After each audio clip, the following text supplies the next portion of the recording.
민주당의 이재명 대선 후보가 문화예술 지원을 대폭 늘려서 한국을 미국과 같은 세계 2강 콘텐츠 강국 반열에 올리겠다고 밝혔습니다. 국민의힘 윤석열 후보는 생활 밀착형 공약을 내놓으면서 정책 행보에 속도를 내고 있는데요. 어제 저녁에 홍준표 의원과 만찬 회동에서 불편한 기류가 있었던 것으로 알려져서 주목되고 있습니다. 취재기자 연결해서 알아보겠습니다. 권민석 기자. 네, 국회입니다.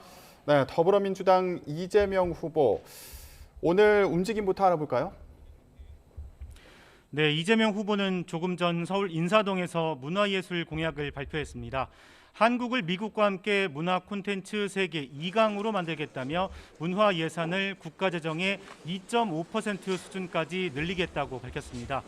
또 문화 일자리 50만 개 창출과 연간 100만 원의 문화예술인 기본소득 지급을 약속했습니다. 이 후보는 오늘 리아킴 등 유명 댄서들도 만나 예술인 지원 정책을 논의할 예정입니다.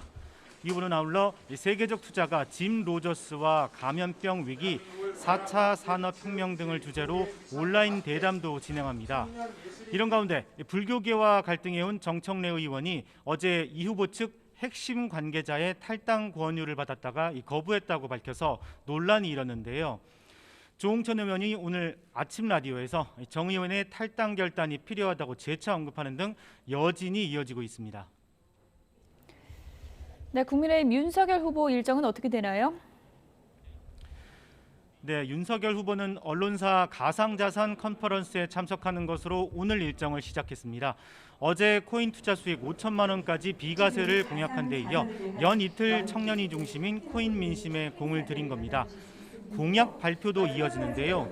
고위공직자 범죄수사처의 무더기 통신조회 사태 재발을 막겠다며 수사기관의 통신조회 사실을 반드시 당사자에게 알리도록 하겠다고 약속했습니다.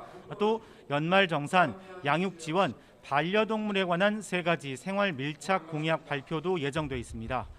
앞서 윤 후보는 어제 저녁 경선 경쟁자였던 홍준표 의원과 만찬 회동을 하고 선거 조직 상임 고문을 제안했는데요. 홍 의원은 윤 후보 처가 비리를 엄단하겠다는 대국민 선언 등을 선결 조건으로 내걸었습니다. 그런데 원팀을 위한 이 두 사람의 만남에서 홍 의원이 일부 인사의 공천을 요구한 것으로 알려졌습니다.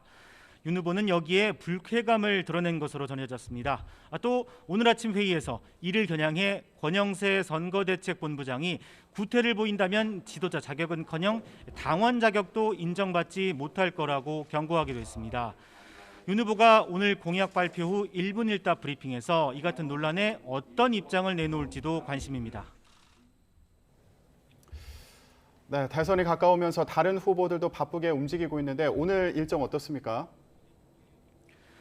네, 정의당 심상정 후보는 조금 전부터 한국행정학회 정책학회가 주최한 토론회에 참석해서 차기 정부 국정운영 구상을 밝히고 있습니다.